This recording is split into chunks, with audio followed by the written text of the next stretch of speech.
ఆవకాయ ఆంజనేయ కథ మొదలెట్టినాడు చూడరయ్యా శక్తినంతా చూడగట్టి చెట్టు దులిపినాడు అంజయ్య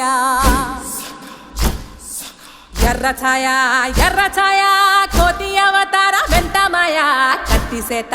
పట్టకుండా కాయ కోసినాడు కపిలయ్య